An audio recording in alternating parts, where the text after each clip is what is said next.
Yurtboshimiz tashabbusi bilan yo'lga qo'yilgan loyihalardan biri 5 tashabbus olimpiadasi. Barcha yoshlar o'z qiziqishlaridan kelib chiqib, iste'dodini namoyish qilishi uchun maydon bo'lib xizmat qilyapti. Sport musobaqalari ko'plab sportsevarlarni birlashtirmoqda. Poytaxtimizdagi Yangi Hayot tumanida ushbu loyiha dasturidan o'rin olgan mini futbol bo'yicha Davlat xavfsizlik xizmati kubogi bahslarining ikkinchi tur o'yinlari tashkil etildi. Unda 30 ta mahalladan yig'ilgan 1000 dan ortiq havaskor yoshlar 30 ta jamoa safida g'olib bo'lish maqsadida bor imkoniyatlarni namoyish etishyapti. Yangi Hayot tumanidagi 329 hamda 330 umumta'lim maktabida o'tkazilayotgan uchrashuvlar qiziqarli va murosasiz tarzda bo'lib o'tyapti. Biz 3 yildirki shahar bosqichida faxriy birinchi o'rinni olib, respublika bosqichlariga yo'llanmani qo'lga kiritganmiz.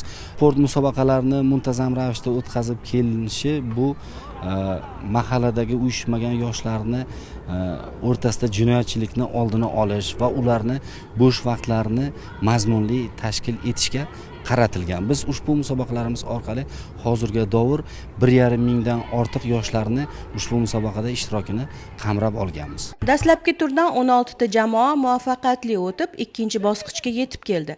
Ikkinchi tur natijalariga yuzlanadigan bo'lsak, dastlab Do'stlik va Jaloir jamoalari maydonga tushishdi.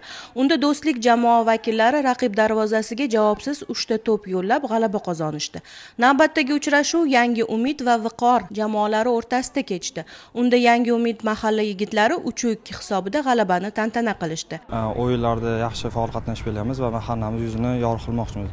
Endi nasibki, agar nasib bo'lsa, shahar bosqichiga birinchi o'rinni olib, tumanda birinchi o'rinni olib chiqsak va shaharda o'zimizni tumanni sha'nini himoya qilamiz. Yana bir o'yinda Chorbog' va Yangi Darxon mahalla vakillari ro'baro kelishdi.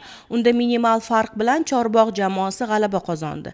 1-0. Toshkent Mashal mahalla jamoalari uchrashuvida esa ikkinchi jamoa bitta gol evaziga raqiblaridan ustun kelishgan bo'lsa, Binokor Gulzor o'rtasidagi o'yin 4-5 hisobida yakun topdi. Aytish kerak, Yangi Hayot tumanida mini futbol bo'yicha o'tkazilayotgan Davlat xavfsizlik xizmati kubogi musobaqalarida g'alaba qozongan jamoa keyingi bosqichda ushbu tuman sharafini himoya qiladi.